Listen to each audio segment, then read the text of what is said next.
Sara and Mark stood before a massive old building on a quiet street in London. Apartment 88 was on the 5th floor. They had to pass through a dilapidated hallway, crumbling plaster walls, and rusty railings. The atmosphere of the building was oppressive, but something about it attracted Sara. They signed the lease and finally moved in. The first night seemed peaceful. They unpacked, settling into their new place. The apartment was spacious but dark, with narrow windows letting in only dim light. Blood-red wallpaper on the walls created an atmosphere of unease. "It's only temporary," Mark reassured, kissing Sara on the forehead. She smiled but couldn't shake the feeling that something was watching them. The air smelled of dampness and mold. At night, when the lights went out, the silence of the apartment became deafening. Only the old pipes occasionally made sounds, as if someone was crying deep within the building. Sara woke in the middle of the night to a strange rustling. A chill penetrated her bones, making her shiver. She looked at Mark, who was sleeping, oblivious to the sounds. Sara decided it was her imagination and tried to fall asleep again. But the sounds continued. Faint whispers, as if someone was talking behind the wall. The room grew colder. Sara got up and headed to the living room to make sure everything was okay. A shadow flickered in the corner of the room, but when she approached, no one was there. Sara felt her heart begin to race. She returned to bed, now on edge. Every creak and crack seemed like a harbinger of something terrible. Finally, she felt a hand on her shoulder and, with a scream, turned around. It was Mark, who had woken up from the sounds Sara was making and tried to calm her. "You're probably just tired. Everything here is old and creaky," he said, trying to bring her back to reality.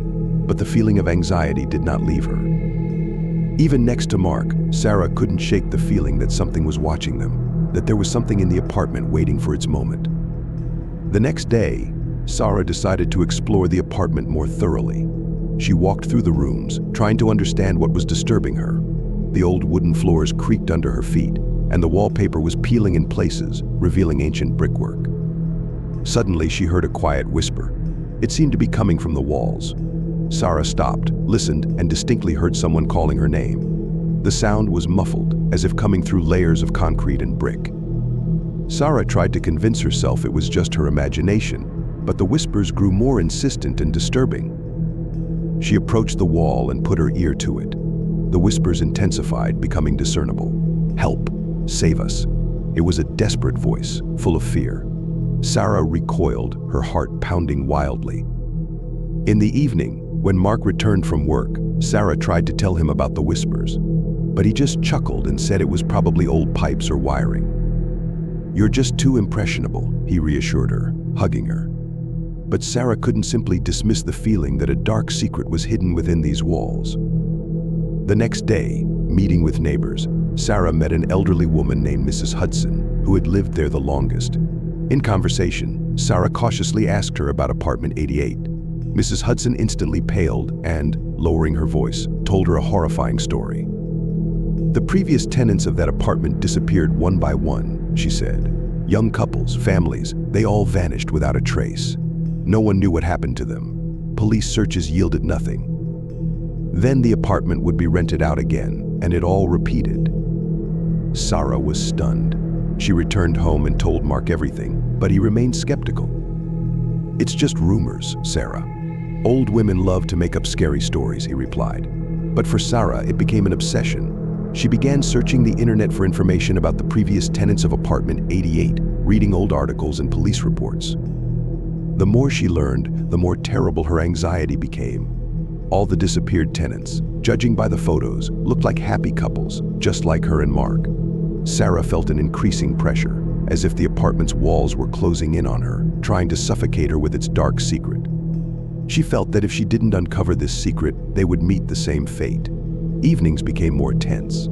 The whispers now occurred not only during the day but also at night, preventing Sara from sleeping. Her fears intensified, but she couldn't just leave without uncovering the mystery of the disappearances. Something in the apartment seemed to lure her, not letting her go, and this feeling never left her for a moment. With each passing day, the atmosphere in the apartment became more unbearable. One morning, when Sara approached the window to let in fresh air, she saw not her own face in the reflection, but the ghostly image of a young woman. Her eyes were full of terror, her mouth open in a silent scream. Sara screamed and recoiled, but the reflection disappeared as suddenly as it had appeared. From that moment on, she began noticing strange reflections everywhere. In mirrors, windows, even on shiny surfaces. Each reflection belonged to different people, but they all shared one thing, an expression of absolute horror and despair. Sara tried to ignore it, convincing herself it was just her mind playing tricks on her, caused by stress and lack of sleep. But the more she tried not to pay attention, the more persistent these visions became. She stopped telling Mark about her observations, fearing he would think she was going mad, but her doubts about her sanity grew. The reflections appeared more frequently, and each time their faces became more mutilated and emaciated, as if they were living their final moments before her eyes. At night, nightmares became Sara's constant companions.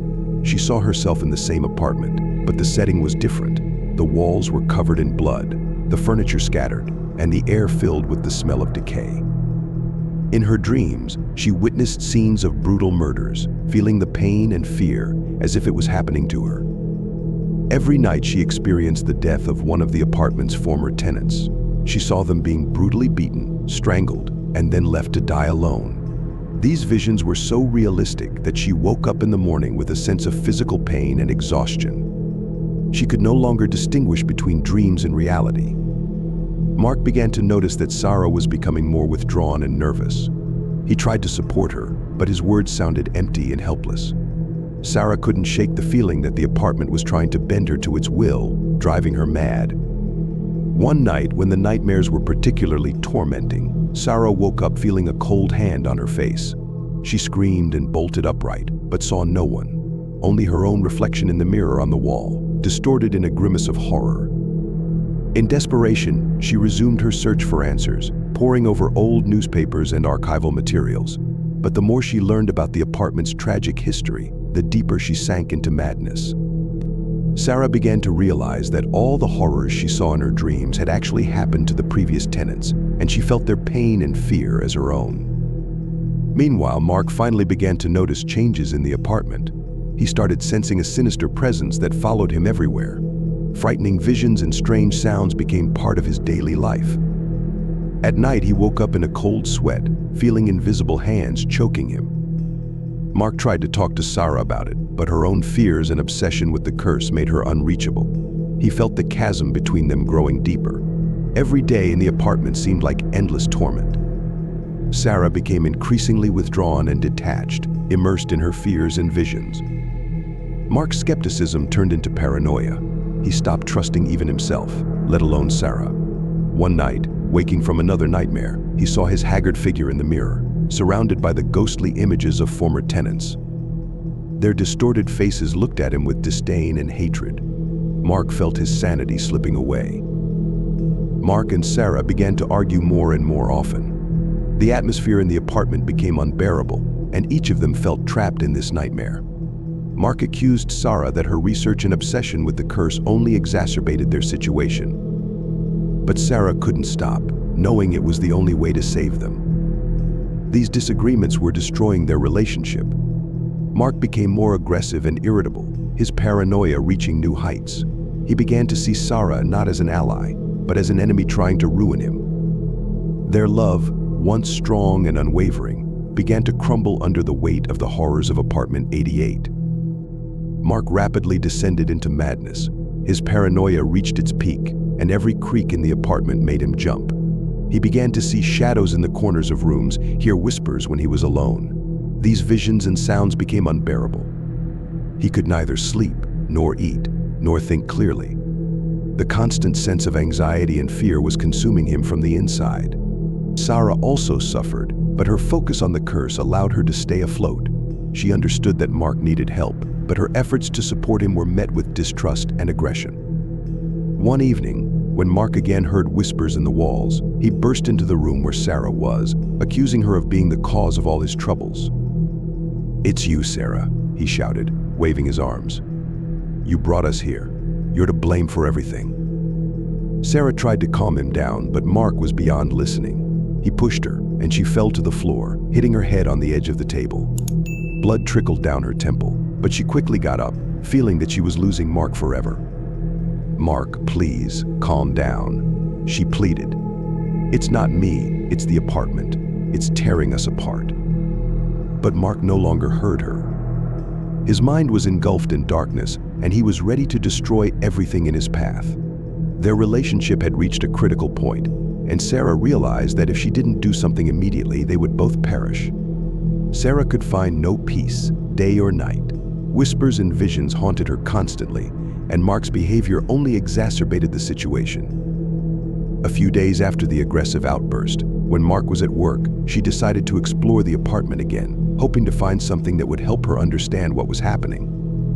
As she walked down the hallway, she noticed that one of the walls seemed slightly thicker than the others. Carefully examining it, Sara discovered a small gap, barely noticeable to the naked eye. Trying not to make a sound, she began to feel the wall carefully until her fingers found a hidden latch. Through panicked fear and trembling hands, Sara pulled the latch, and a door to a small room opened before her. Inside, there was dim light. In the faint glow, she saw dusty old things, furniture covered in cobwebs, shelves with books, old toys, and dolls with faded faces. But what caught her attention the most were the photographs hanging on the walls. They depicted different people, former residents of the apartment. Their faces seemed familiar. They were the very ghosts she had seen in reflections. The photos captured them in happy moments, but some faces were distorted with horror and pain. Among all these things, Sara found an old diary with the name Evelyn written on the cover. With trepidation, Sara opened the diary and began to read. It turned out that Evelyn and her family were the first residents of apartment 88. She detailed her life, happy moments with her daughter and husband. But the entries became increasingly dark and disturbing. Evelyn wrote about how her husband began to change, becoming more aggressive and paranoid. They constantly quarreled, and the house seemed filled with sinister energy. In one of the last entries, Evelyn mentioned a tragic event. Her husband, driven mad by jealousy and hatred, brutally killed her and their little daughter. This horrific crime marked the beginning of the curse. Evelyn then detailed how her soul was trapped in the apartment, along with the souls of other victims, condemned to eternal suffering. She wrote that every new tenant who moved into the apartment became a victim of this curse, caught in a cycle of horror and madness. Sara felt a cold horror envelop her body. She realized that the ghosts she had seen were the souls of people who died in this apartment. Their suffering, pain, and despair did not end even after death. The curse continued, drawing new victims into its hellish cycle. Sara continued to study Evelyn's diary and other documents she found in the secret room. Each new entry plunged her deeper into the grim history of apartment 88. Evelyn described how the house began to turn into a trap after her death, absorbing the souls of its residents, feeding on their fear and suffering. However, Evelyn also wrote that the curse had been there from the beginning, even before her family, but she did not know where it came from. Reading the diary made Sara wonder how the entries could continue after Evelyn's death. Continuing to study the information, she learned that Evelyn, having become the first victim, became an integral part of the curse, its embodiment. The information in the diary was supplemented by Evelyn's spirit, which had become part of the curse and wanted to describe all the horrors that occurred in the apartment. Reading the diary was a tough ordeal for Sara. She learned that the curse was caused not only by her husband's cruelty, but also by dark forces that gained power over the house. These forces fed on pain and fear, growing stronger with each new resident. The souls of the deceased tenants remained in the apartment, unable to find peace, and their suffering became unbearable. Reading the entries, Sara learned that the curse did not even allow the tenants to think about leaving. It enveloped their minds, making them believe that leaving the apartment was impossible. "We never even thought about leaving, did we?" The thought instantly flashed in Sara's mind. But as soon as she thought about it, she immediately felt a chill run down her spine. And at that moment, no matter how hard she tried, she couldn't remember her last thought. Looking back at the diary, Sara saw a blank space in the entries, as if someone had erased part of the text. The mention of the possibility of leaving the apartment disappeared, but due to the curse's influence, Sara couldn't understand this. Immersed in reading, Sara didn't notice how several hours passed. These revelations severely affected Sara's mental state. She realized that she and Mark were just the next victims of this terrible place. But unlike others, Sara was determined to find a way to break this vicious circle. She understood that if she didn't do this, they were both doomed to death and eternal suffering. The next day, left alone in the apartment again, Sara decided to investigate the mirrors, as they were often mentioned in Evelyn's diary. In each of the mirrors, she saw only her own tormented reflection, but one of them, in the bathroom, caught her attention. It seemed unusual, as if it emitted a strange glow. Coming closer, Sara noticed that her reflection began to distort. Suddenly, she saw not herself, but another woman standing in the same place. It was Evelyn. Her face was distorted with pain and suffering. Sara froze in horror, but did not back away. She saw Evelyn begin to move, and the mirror's surface seemed to turn into a window into the past. Sara watched scenes from Evelyn's life, happy moments, family quarrels, murder, and despair. Then the vision changed, and she saw other residents of the apartment, each of whom met a terrible fate. Each time, the mirror showed her the scariest moments of their lives. Sara realized that the mirrors served as portals to the past, revealing the true nature of the curse. These visions were not just illusions, they were reflections of the suffering and pain trapped within the apartment's walls. The building seemed to come to life, showing her all the horrors that had occurred within its walls. When she looked in the mirror again, she saw herself, but in the past, as if she was part of those horrors. Her hands trembled, and she felt cold sweat running down her back. The apartment began to distort around her, the walls closing in, and Sara realized she was trapped in this nightmare. She tried to break free, but the mirrors seemed to pull her in. She understood that the only way to escape was to learn the whole truth about the curse and find a way to break it. Sara was determined to fight to the end, but now she knew she would have to face the darkest and most terrible secrets of apartment 88. Sara knew that the only way to end the curse was to confront Evelyn's spirit. She spent many hours in front of the bathroom mirror, trying to establish contact. At some point, she managed to focus so much that Evelyn's reflection became clear and realistic. Their eyes met, and Sara felt a cold stream of energy passing through her. "Evelyn," Sara whispered, trembling with fear and worry. "I know you are suffering. Please tell me how I can help you." Evelyn was silent, her face remaining contorted with suffering. But then she began to speak. Her voice was muffled and echoed off the walls. "My suffering never ends," Evelyn said. "My pain feeds the curse of this place. I have become part of it, the curse itself. You must understand what happened and accept it." Sara realized that she had to learn the whole truth to free Evelyn and all the other souls trapped in the apartment. She saw scenes from the past unfold in the mirror, Evelyn enduring abuse from her husband, her despair, and death. Sara felt every emotion, every pain, as if it were happening to her. She saw how after Evelyn's death, her spirit could not find peace, and the curse consumed her. The apartment's curse grew stronger, turning it into a trap for all who dared to live there. Sara understood that the only way to break this vicious circle was to acknowledge Evelyn's suffering and accept it as her own. Sara knew it was time to perform a cathartic act. She stood in front of the mirror and began to speak, her voice firm but filled with pain. "Evelyn, I acknowledge your suffering. I understand what you went through. Forgive me and all those who have ever hurt you.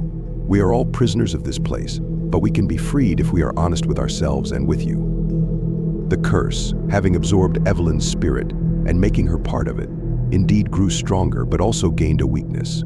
Without the hatred for her death and her daughter's death, and without Evelyn's guilt for the entrapment and death of the other residents, it could not continue to exist. Evelyn's spirit only waited for someone who could understand and accept her pain and forgive all the deaths she did not want. Sara's words echoed through the room, and the mirror began to glow with a bright light. She felt the apartment's walls start to tremble, and ghostly images of former residents appeared around her. Their faces were no longer distorted with fear and hatred.